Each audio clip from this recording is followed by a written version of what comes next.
41 de Hechos capítulo 2.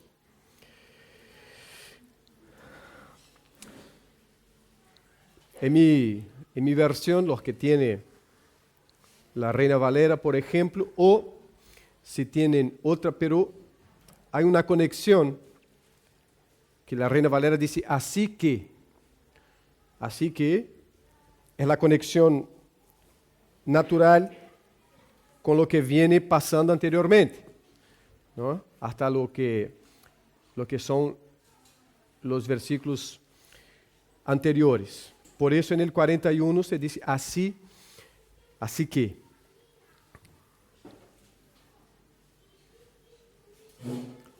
Así que los que recibieron su palabra fueron bautizados. ¿Ah? Los que recibieron su palabra fueron bautizados. Y se añadieron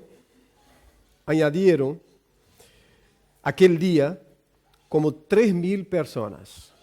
Había un grupo de 120, ahora son 3,120 más o menos na iglesia. Un crecimiento extraordinario, ¿no?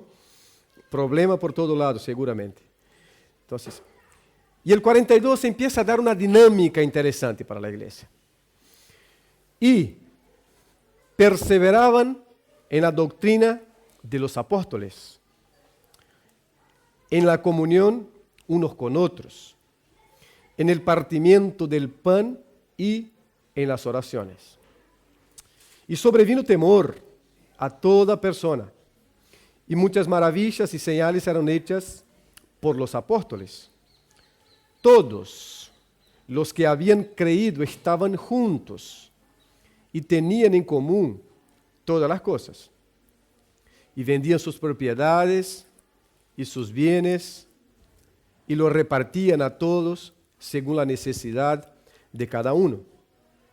Y perseverando unánimes cada día en el templo y partiendo el pan en las casas, comían juntos con alegría y sencillez de corazón, alabando a Dios y teniendo favor con todo el pueblo. Y el Señor añadía cada día a la iglesia los que habían de ser salvos o los que eran salvos. Padre, gracias por este día, por lo que vivimos hasta aquí cantando y alabando a tu nombre, y por tu palabra, Señor, que tú nos sigas hablando en el nombre de Cristo Jesús. Amén. Amén. ¿Cuál es la característica o cuáles son las características de una iglesia llena del Espíritu Santo? Es decir, lo que vimos domingo pasado tiene que ver con el derramamiento del Espíritu, que es el cumplimiento de una promesa dada por Dios allá con el profeta Joel en el Antiguo Testamento. Al paso que es también el cumplimiento de otra promesa con mandamiento, que es cuando Cristo dice a los discípulos que regresen a Jerusalén y en Jerusalén esperen hasta que hayan sido revestidos de poder o del poder del Espíritu Santo.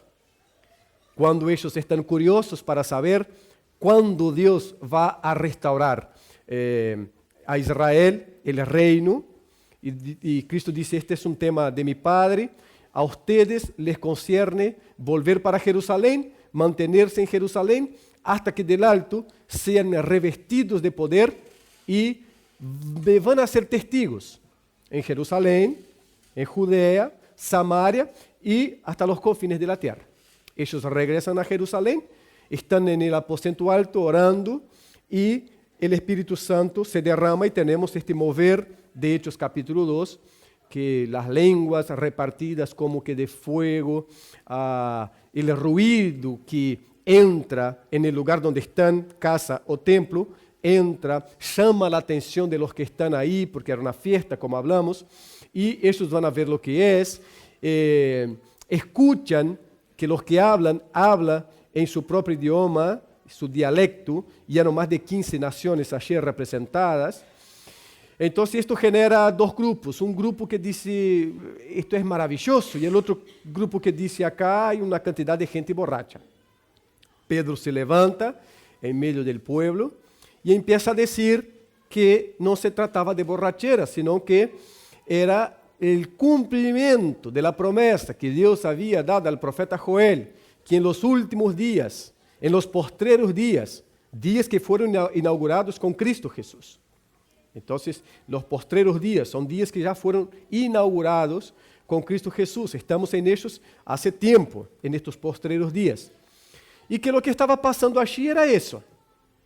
Y empezando del evento y la promesa dada a Joel, Pedro culmina en Jesucristo, hablando que Jesús, el Nazareno, a quien fue entregado en la eternidad por el designio y el preconocimiento de Dios, había sido concluida esta misión eterna por medio de manos humanas que lo habían entregado a la muerte. Ese Cristo que fue entregado a la muerte pasó por la sepultura, resucitó al tercer día y estaba a la diestra del Padre. Ese Cristo era el Mesías prometido. Esta palabra mueve el corazón de aquellos que están escuchando, de manera que ellos preguntan, hermanos, ¿qué haremos? Y más o menos así concluimos domingo pasado preguntando, ¿qué haremos con la palabra escuchada, con la palabra leída? ¿Qué haremos con la exhortación de Dios en nuestras vidas, en el ámbito de nuestra familia, en el ámbito de la iglesia, en el ámbito de nuestras relaciones en la sociedad, de nuestras relaciones entre hermanos, entre no hermanos? Terminábamos diciendo que, o sí, la palabra tiene que generar algo en nosotros. No puede caer en un corazón indiferente de tal manera que uno no se pregunte, ¿y ahora qué hago con eso? Al fin y al cabo, es palabra del Señor. Entonces, una vez que Pedro dice lo que se tiene que hacer, es decir, arrepentirse para que sean perdonados sus pecados, para que sean aceptados por Dios, Lucas, el escritor, ahora empieza a explicar la dinámica interna de la comunidad. ¿Cómo vivían estos cristianos? Otra vez, hermanos, repetimos, esto acá no se pasó en 2 días, 3 días, acá estamos hablando hasta de años, 4, 5 años, esta dinámica que se va dando. ¿Ah? Pero el hecho aquí todavía es poco tiempo, hablando aunque sea 5 años, es poco tiempo para todo lo que está pasando aquí. Es un mover muy, pero muy sobrenatural de parte de Dios en los seres humanos. Ahora Lucas empieza a describir esa dinámica interna y ahí nosotros preguntamos, ¿cuál es el resultado del derramamiento del Espíritu en la vida del creyente, en la vida de la iglesia? Porque acá estamos hablando de comunidad. Y esto ha producido muchos errores en la iglesia y en las iglesias, ¿no? Desde pensar que el derramamiento del Espíritu Santo es el producto de puro ruido, de puros gritos, de puro emocionalismo. Por supuesto que las emociones también es obra de Dios en nuestras vidas y son importantes, importantísimas. Pero el derramamiento del Espíritu Santo mueve las emociones, mueve el intelecto, produce gente que dispone la mente para pensar. Que no es tomada por un éxtasis emocional, confundiendo eso con espiritualidad del derramamiento del Espíritu Santo, de manera que no sabe ni dónde está parado. ¿Y cómo pasa eso? No, Lucas nos dice acá cuál es la dinámica de la iglesia. Y si bien el libro de Hechos hay aspectos que son narrativas, pero que no son leyes para la iglesia, es decir, no es que porque está acá y porque es bíblico y porque es inspirado tiene que repetirse, o nosotros tenemos que seguir practicando, porque lo que Lucas está haciendo es observando acontecimientos y narrando los acontecimientos. Y estas narrativas no quieren decir o sí que sean mandamientos para la iglesia en todas las épocas. Por ejemplo, Lucas no está hablando que la iglesia tiene que reunirse en Jerusalén y mantenerse orando hasta que el Espíritu Santo se derrame. Esta es una narrativa, él está hablando de algo que pasó, que aconteció. Pero no está diciendo, hagan de esta manera para que esto se repita con ustedes. Esto no es normativo. La Biblia en su totalidad tiene textos normativos, de los cuales salen principios para la iglesia en todas las épocas, y tiene apenas narrativas históricas, que no quiere directamente darnos un mandamiento. está en su mandamiento. Y hay una cantidad, tanto en el Antiguo como en el Nuevo Testamento. Acá hay varios. Me sean testigos en Jerusalén. Muchos de nosotros no vamos a ir a Jerusalén. Él está hablando de ser testigo en el lugar donde estamos, que es esta Jerusalén. Me sean testigo en toda Judea. Nosotros, muchos no pasaremos por aquella región. Y hasta los confines de la tierra. Los confines de la tierra para Pablo fue Roma. Y quizás España, pero fue Roma. Entonces, no son normativa las palabras textuales, sino los principios que están. Los principios es que todo creyente tiene que ser testigo de Jesucristo. Es un principio para la iglesia en todas las épocas. Pero ahora preguntamos, ¿cómo debe vivir entonces una iglesia que tiene la presencia del Espíritu Santo? Porque todo convertido tiene la presencia del Espíritu Santo, porque el Espíritu Santo pasa a vivir en el creyente. Ni todo creyente está siempre lleno del Espíritu Santo, produciendo frutos del Espíritu Santo, pero él tiene la presencia, él es morada del Espíritu Santo de Dios. ¿Tá? La llenura produce un creyente que está dando fruto o el fruto del Espíritu Santo. ¿Tá? Pero la morada del Espíritu Santo en el creyente es algo que acontece con la conversión. No tiene que acontecer un segundo evento para que el Espíritu Santo venga a morar en el creyente. No, la conversión está acompañada también por la morada del Espíritu Santo. Es el sello, es el Espíritu Santo. Ya hablamos esto en el primer encuentro. Entonces, esta comunidad, porque iglesia es la comunidad de gente convertida, esta comunidad de gente convertida tiene la presencia del Espíritu Santo. ¿Cuál debe ser la dinámica de esta comunidad? Y aquí lidiamos con realidad y expectativas, porque en el ambiente de la iglesia hay muchas expectativas que nosotros hacemos, que nosotros proyectamos. Desde una iglesia donde no voy a tener problemas, hasta lo que hablamos domingo pasado de ser recibido como si yo fuera el centro de aquel lugar. Son expectativas, pero no se trata de la realidad. Tenemos que mirar la Biblia y ver qué es lo que es realidad para la vida de una iglesia. Imaginemos, por ejemplo, pasar en un domingo o el sábado de tarde para ser más organizado, porque al otro día pensamos hacer un asado. Entonces pasamos por un lugar donde hay un cartel enorme de carnicería, con mantas enteras así, de un costillar, una manta entera, un cordero así, una cosa enorme dibujada, cosa linda. Bueno, voy a entrar para comprar. Y cuando entramos livros, encontramos tomates, encontramos café, bueno también. Pero yo entré para comprar carne. Eu entrei porque afuera decía carnicería e havia uns dibujos enormes e queria encontrar a coisa allá dentro. E não havia. Então era uma carnicería de fachada. Não havia. Então, quando entramos em uma igreja, ¿qué es lo que temos que encontrar? Entramos em uma carnicería, queremos encontrar carne. Entramos em uma farmácia, queremos encontrar medicamento. E cannabis a vezes. Pero já sabemos que assim se pode vender. Entramos em um supermercado, queremos encontrar variedades de um supermercado. Quando entramos na igreja, ¿qué es lo que queremos encontrar? Porque isto ajuda a diminuir as expectativas falsas que generamos em torno da igreja. ¿Qué es lo que se deve, não é lo que queremos? ¿Qué es lo que se deve encontrar na dinâmica interna da igreja? É lo que temos aqui. Vamos achar. Versículo 41. Así que los que recibieron, aquellos casi 3,000, los que recibieron su palabra fueron bautizados. Entonces, en la dinámica de la vida de la iglesia, los que reciben la palabra del Señor deben ser bautizados. Deben ser bautizados. El bautismo es un mandamiento bíblico. Junto a la celebración de la Cena del Señor, es mandamiento bíblico. Entonces, no es una alternativa para aquel que recibe la palabra. No es una alternativa para aquel que se convierte al Señor. Es un mandamiento dejado por Cristo. Y de manera muy interesante, porque eso fue en los últimos días de Cristo en la tierra, cuando estaba para ascender a los cielos, cuando ele habla que la autoridad y toda autoridad le fue dada en la tierra como en el cielo, y el mandamiento que ele dá es que hagan discípulos y los bauticen.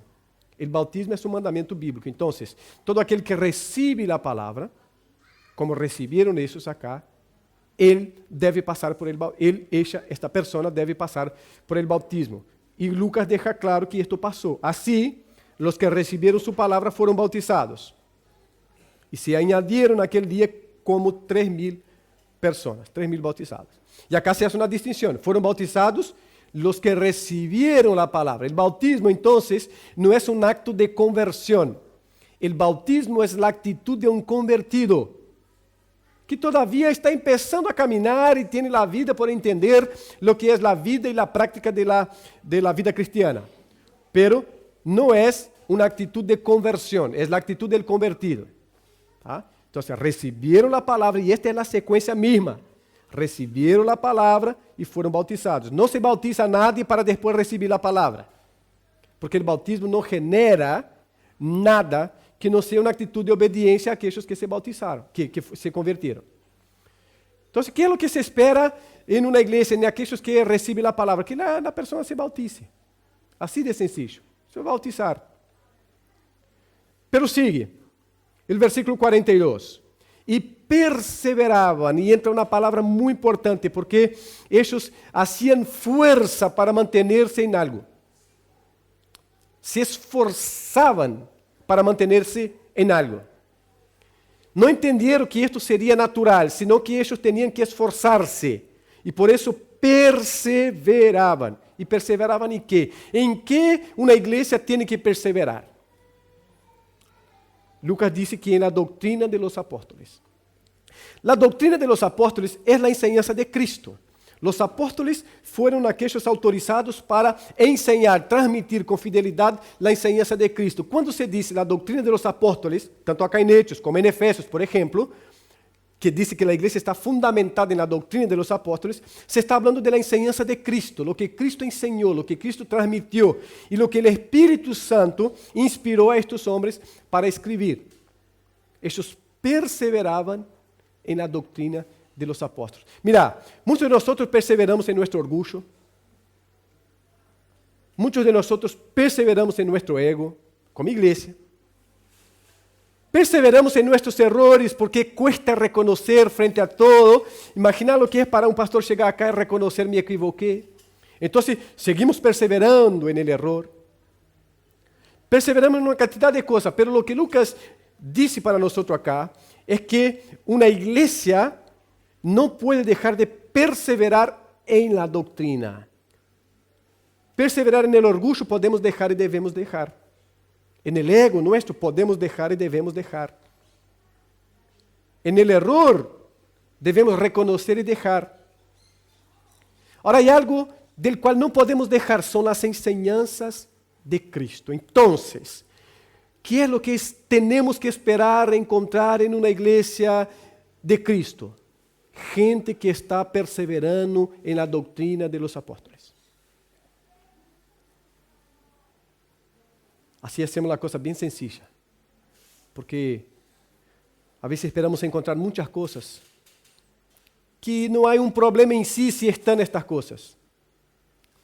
Pero nos olvidamos que hay cosas esenciales, esenciales. Lo esencial es aquello que no puede faltar, y es aquello a partir del cual las otras cosas tienen vida. Entonces, hay algo esencial en la vida de la iglesia. Perseverar, hacer fuerza, ser intencional en estar anclada en la doctrina que enseñó Jesucristo, en la doctrina de los apóstoles. Un otro punto. ¿Qué más debemos esperar? Comunión unos con otros. Entonces, perseveraba en la doctrina de los apóstoles, en la comunión unos con otros. Comunión. Otra vez, la comunión está anclada en la perseverancia también. Perseveraba en esto y en esto. Entonces la perseverancia es para las dos cosas acá y las que van a venir. Doctrina de los apóstoles y la comunión. Nuevamente, comunión no es algo natural para nosotros, hermanos. Comunión es algo que tenemos que cultivar. Comunión es algo que tenemos que buscar. Comunión es algo que tenemos que ser intencional en ella, porque es imposible juntar una cantidad de gente como nosotros, con nuestras diferencias todas, con las formaciones culturales, hogareñas, espirituales, emocionales que tenemos, y esperar que la comunión va a ser algo natural. La búsqueda de la comunión tiene que ser algo natural en el creyente. La comunión en sí no es algo natural en el ser humano. Por eso que ellos perseveraban, ellos hacían cuestión de buscar esto con firmeza, con fuerza, perseverar en ella. Esto acá es algo esencial. No podemos vivir como iglesia sin comunión unos con otros. Por lo tanto, tenemos que perseverar. Entonces, la iglesia se mantiene en la enseñanza de Cristo. La iglesia persevera en la comunión unos con otros, hace fuerza para que esto acontezca. Repito, esto no sale de manera natural. Repito, no es el hecho de estar aquí cada domingo que genera comunión, tiene que ir más allá de eso. Acá es un culto, culto es algo direccionado, es decir, ustedes se sientan y alguien acá habla. Después alguien acá canta y nosotros cantamos juntos. Esto acá puede producir creyentes con una frialdad enorme, si queda solo en eso. Quizás con la cabeza llena de Biblia, información, el intelecto lleno, pero el corazón vacío de comunión unos con otros. Porque la comunión hace parte de estar juntos cada domingo, pero tiene que ir más allá de eso. Es algo intencional. ¿Tá? Intencional es decir, ¿cómo puedo desarrollar comunión con mis hermanos? Y ahí esto involucra dos cosas, la búsqueda y después el poder abrirse o disminuir un poco mis expectativas, mis estándares para desarrollar comunión. Tercer lugar, ellos perseveraban en el partimiento del pan. Acá posiblemente es una referencia a la Santa Cena, que ya estaba instituida. Pero la Santa Cena aquí en este principio involucraba una comida grande. Entonces no era apenas el partimiento del pancito así con una cosita de jugo. No, era una comida, era otro modelo de cena. El principio era el mismo, recordar, hacer en memoria de Cristo, de su sacrificio. Pero la dinámica era otra. Pero ellos perseveraban en eso, en recordar el sacrificio de Cristo Jesús. Es interesante, ¿no? Por eso son importantes algunas fechas. Porque cuando Dios establece fecha, por ejemplo, la salida del pueblo de Egipto, empieza un año nuevo. El año judío empieza ahí. ¿Por qué la cosa ya venía? Porque es un memorial. El pueblo tiene que mirar esta fecha y decir, algo enorme pasó acá. Y fue tan enorme que un nuevo año empezó para nosotros. Entonces, cuando celebramos la cena, tenemos que tener la conciencia, algo enorme pasó para que esto se diera. Algo grandioso pasó para que esto se diera. Por eso niños no participan de la cena. ¿Por qué? Porque no tienen conciencia. Es mejor comprar jugo aparte de coman acá pan con manteca, dulce de leche, mermelada y jugo. Tomen ahí, quiten el hambre. Porque acá no se trata de quitar el hambre con un pedacito así de pan ordinario. Acá se trata de una memoria. Algo grandioso pasó, el Salvador se entregó por la humanidad, pasó por la sepultura, resucitó al tercer día, está a la diestra de Dios e intercede por nosotros. Ahí cambia la conciencia de la participación en la cena. Otra cosa grandiosa que pasa y hacemos memoria aquí, la muerte del Salvador no fue apenas por mí, se dio por una iglesia. Por eso estamos en comunión. El Cristo que murió por mí, murió por ti también. Formó una iglesia, un cuerpo. Y como cuerpo, entonces, celebramos este evento grandioso y maravilloso. Ellos perseveraban en eso. La cena no puede ser mirada apenas como eso, hermanos, aquí. Porque si no es una cosa aburrida. Tiene que ser mirada como memorial, como lo que es. Acá pasó algo enorme y yo, con estas cosas, estos símbolos, estoy haciendo memoria de esto grandioso que pasó. Y ahí la cosa crece en nosotros. El evento crece en nuestra mente, en nuestro corazón. Perseveraban en otra cosa, la oración. Las oraciones, aquí está en plural, porque ellos seguían el ritmo de las oraciones judías. Entonces, había más de un momento de oración por día. Entonces, ellos como buenos judíos, y nadie tiene que dejar de ser judío para ser cristiano, como yo no dejé de ser brasileño para ser cristiano, y ustedes no han dejado de ser uruguayos para ser cristianos, un judío no tiene que dejar de ser judío para ser cristiano, judío de nacimiento. Obvio, en materia de religiosa, el judaísmo, ahí uno tiene que hacer el clic, como se hizo Pablo, y reorganizar su teología a partir de Jesucristo.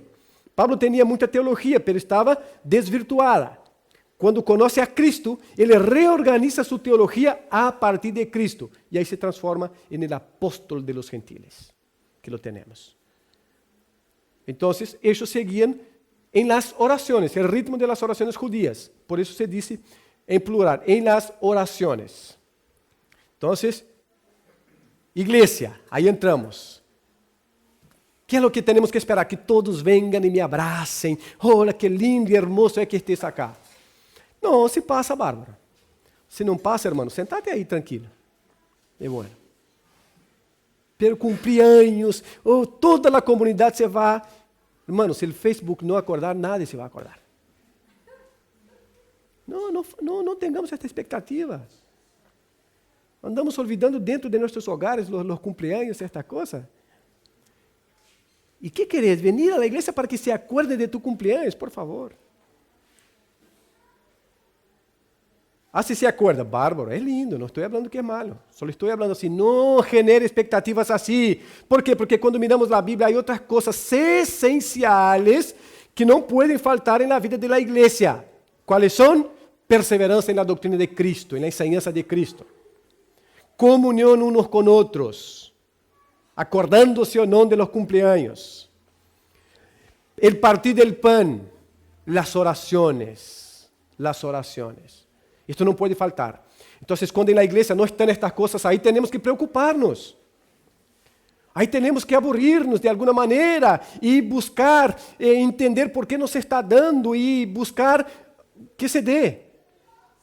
Las otras cosas son triviales. No quito importancia, pero son triviales. No son esenciales. Y yo estoy hablando de propósito, esenciales y triviales, para que hagamos la diferencia. Esencial no puede faltar. Trivial puede tener, pero si no tiene, es trivial. No altera la vida y la dinámica de la iglesia. Ahora, si esto acá deja de existir, nosotros vamos dejando de ser iglesia. Este es el tema, hermanos. Este es el tema. Las cosas triviales pueden dejar de existir o pueden no estar presentes. Pero las esenciales, si dejan de existir, es como entrar en una carnicería y no tener carne. Entrar en una iglesia donde no hay perseverancia en la doctrina enseñada por Cristo, donde la comunión no está siendo buscada bíblicamente, donde no hay la conciencia del partir del pan como un acontecimiento tremendo que pasó, donde no hay las oraciones unos por otros, la iglesia está dejando de ser iglesia. Es entrar en una carnicería sin carne. 43. E sobrevino temor a toda persona.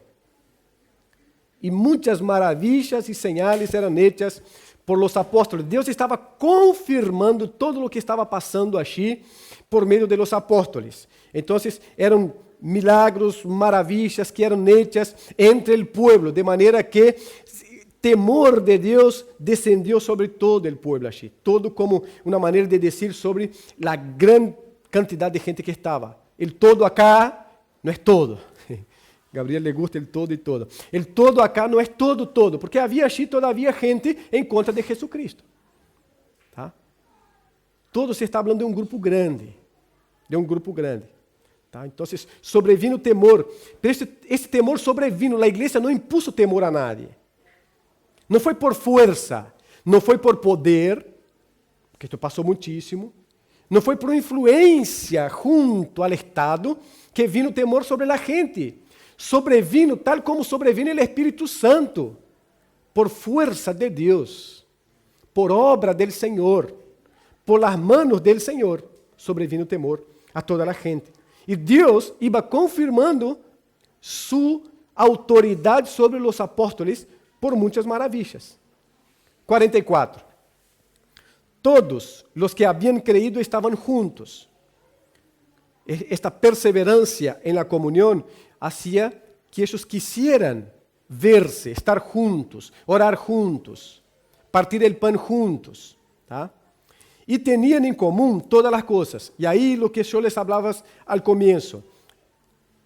En Hechos tenemos normativas y tenemos narrativas históricas en el sentido de decir, esto acá pasó. Pero Lucas no está hablando, porque pasó, ustedes tienen que repetir. Porque hay muchas cosas acá que no se hay que repetir. Acá no se está hablando de una comunidad donde todos fueron a vivir allí, y ahora el arroz mío y el arroz tuyo, ponemos todo en una sola olla y vamos a comer. No se está hablando de eso, se está hablando de una generosidad que descendió en el corazón de cada creyente, de manera que ellos no podían mirar la necesidad del otro sin sentirse también como necesidad suya. De eso está hablando. Ellos tenían en común, en primer lugar, el Señor, porque eran obra del Señor, estaban restaurados por el Señor y estaban siendo trabajados por el Señor. Tal como Juan dice en su primera carta, nuestra comunión es con el Padre y con el Hijo. Acá ellos tienen en común esta comunión, es decir, con el Padre y con el Hijo. Entonces, esto une. ¿Por qué? Porque la comunión que tiene que haber en la iglesia es la comunión mediada por Jesucristo. ¿Tá? No es la comunión de club. Es la comunión en el Padre y en su Hijo Jesucristo por medio del Espíritu Santo. Nuestra comunión, dice Juan, yo les escribo para que ustedes también tengan comunión con nosotros. Y nuestra comunión es con el Padre y su Hijo Jesucristo. Es decir, si no es aquí, no es comunión con nosotros. Hay parámetros para la comunión bíblica. No es a cualquier precio. Lo importante es estar juntos, abrazarnos y reír. No. No es eso lo importante. Lo importante es que esta comunión se dé a partir de Jesucristo, de sus principios. Por eso, ellos perseveraban en la doctrina de los apóstoles.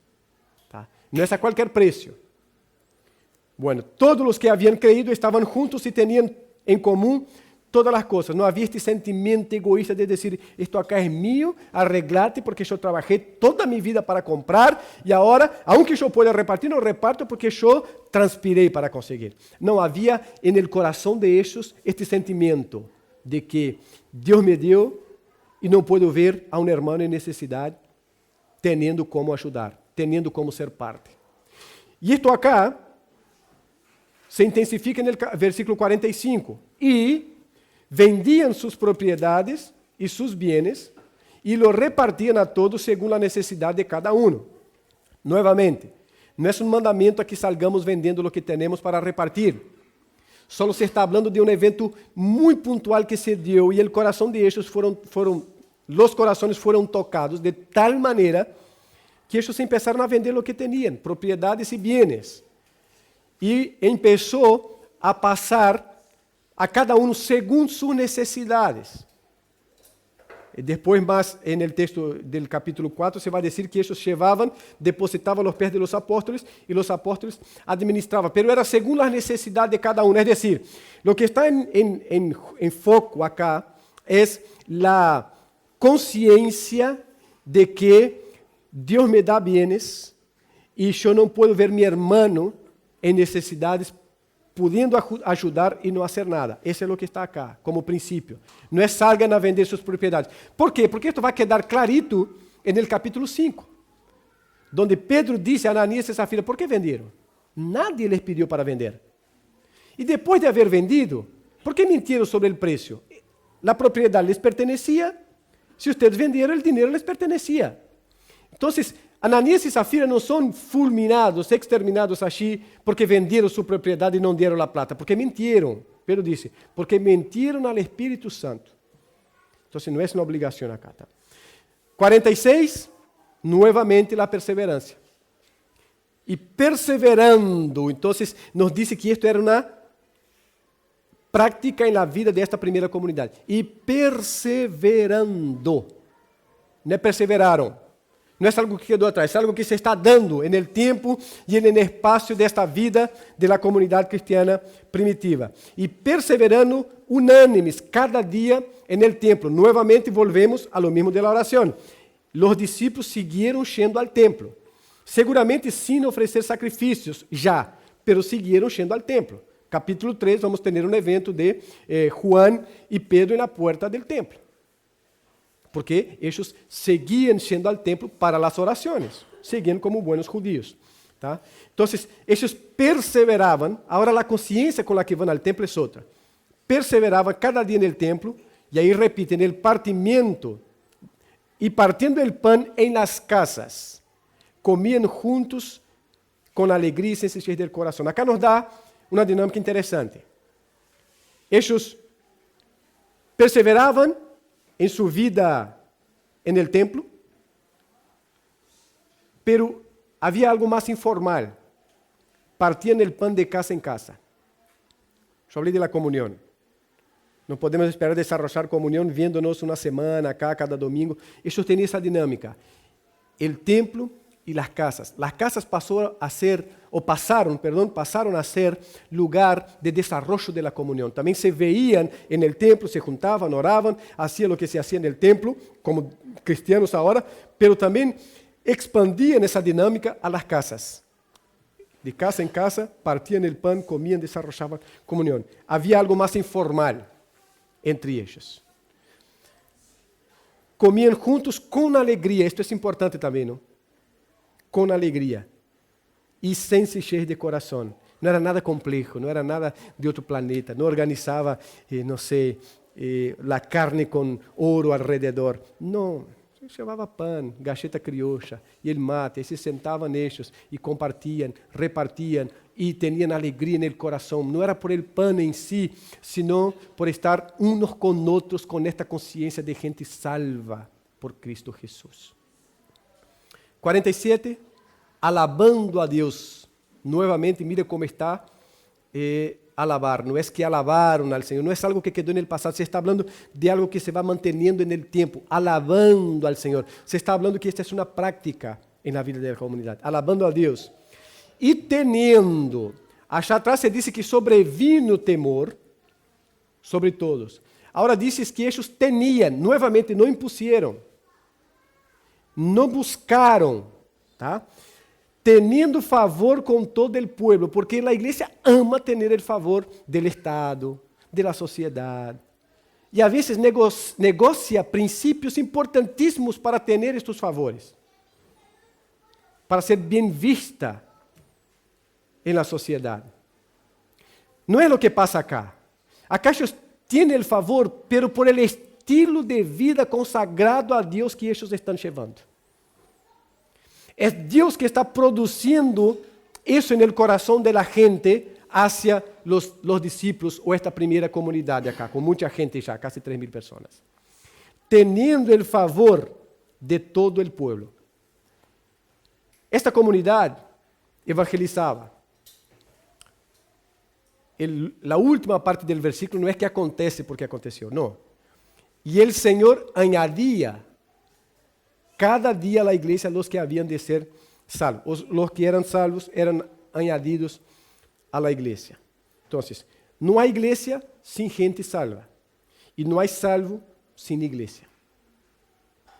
A igreja é a comunidade de los que foram salvos por Jesucristo. Los que foram salvos por Jesucristo é a igreja. Entende a dinâmica que não pode faltar? Salvo é igreja.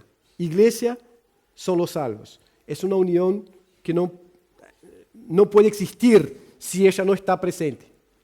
Porque se o salvo disse, sou salvo, mas não necessito igreja, não há igreja. E se não há igreja, Cristo se equivocou. Porque ele disse, eu vou edificar minha igreja, as portas do inferno não prevalecerão contra ela. E aí o texto diz que a igreja era formada por aqueles que Cristo salvava. E se só como cristão digo, não necessito igreja, quem se equivocou? O eu ou Deus? Um dos dois. Nós estamos equivocando. Pero acá não, diz que o Senhor añadía. ¿Por quê? Porque a salvação, em última instância, é obra do Senhor. Então, os apóstolos tinham uma vida de comunhão e de entrega ao Senhor. Os apóstolos e esta igreja primitiva. Pero quem añadía a la igreja era o Senhor, não eram eles. No eran ellos. El Señor quien quebrantaba los corazones y incluía en la iglesia los que Él salvaba. Salvación es obra del Señor. Acá tenemos casi una receta, hermanos. La Biblia no es un libro de recetas, ¿no? Pero acá tenemos casi una receta para la iglesia. Y infalible. Para no equivocar en las expectativas sobre la iglesia. Debemos volver en este texto una y otra vez cuando alguna cosa está saliendo de los trilhos en nuestra vida con relación a la iglesia. Para ver si el problema es la iglesia o soy yo. Entonces volvemos acá y preguntamos, ¿qué es lo que no puede faltar en la iglesia? Porque mucha gente se va porque faltó cosas que ya hablamos. No se hizo 4 comidas en el mes, entonces no me sirve acá. No se acordaron de que yo iba a viajar y no me felicitaron por viajar o por volver. A veces queremos que se vaya y no vuelva. ¿No? Como Marcelo? ¿Para que vai volver? Queda achar nomás. Se você está bem achar com a igreja, com os hermanos, com os pastores, Marcelo, quédate tranquilo quantos meses quiera, não passa nada. Então, não é isso. Então, não veo se está faltando isso. O que veo se está faltando é isso acá, hermanos. A igreja está buscando perseverar en la doutrina de los apóstoles, es decir, en la enseñanza de Cristo. Los hermanos en la iglesia están buscando desarrollar la comunión alrededor de Dios, de Cristo, de su palabra. Los hermanos celebran la muerte, sepultamento y resurrección de Cristo. Estos hermanos oran unos por otros. Es eso lo que tenemos que ver si está faltando o no. Esta é a dinâmica interna da igreja. Há dinâmicas externas que vamos a ver já. A evangelização, as missões são dinâmicas externas. Pero acá estão as internas. Então, usemos isto para purificar nossas motivações. Para purificar nossas expectativas. ¿Tá? Nossas expectativas. De que é o que buscamos em uma igreja. Tá? Se vou a uma carniceria querendo carne, eu tenho que vir à igreja querendo o que Deus deixou para a igreja. Deus deixou como mandamento que perseveremos em sua palavra. Que busquemos comunhão uns com outros. Que recordemos a muerte e ressurreição de Jesucristo, sua sangre derramada por nós. Que oremos uns por outros. Termômetro para nós. A morte de Cristo tem que ver com isso. Produzir uma igreja que permaneça em sua palavra. Produzir uma igreja que ore uns por outros. Produzir uma igreja que busca comunhão uns com outros. Isso é o que temos que ver. Tengamos isso como termômetro para nós. E aí muitas outras coisas acontecem na vida da igreja e alabamos ao Senhor por isso. Não queremos dizer, todo o demais agora eliminamos. Não, por favor, não estou falando disso. Estou falando, mira, vamos filtrar as motivações. Que é essencial. Se é essencial, não pode faltar. Se empieza a faltar, estamos perdendo de rumbo como igreja. Amém? Amém. Que o Senhor nos ajude, então, a ser igreja assim. Que persevere em sua palavra. Perseverar, que haga força por estar em sua palavra. Que busque a comunhão uns com outros, que orem uns por outros, que recuerden a morte e a ressurreição de Jesucristo, que Cristo está vivo e intercede por nós. E aí outras coisas podem passar, e aí alabamos ao Senhor também por isso. Ok, vamos orar e vamos participar acá de la cena del Senhor. Padre, graças te damos. E nesta manhã, por tu palavra hermosa, Senhor, que nos confronta e nos consuela, que nos dá direção, guia nossas vidas, que nos, Senhor, orienta en el camino de como ser igreja. E isso é o que queremos, ser igreja a tu maneira e segundo tus princípios, para a glória de tu nome santo e poderoso. Amém e amém.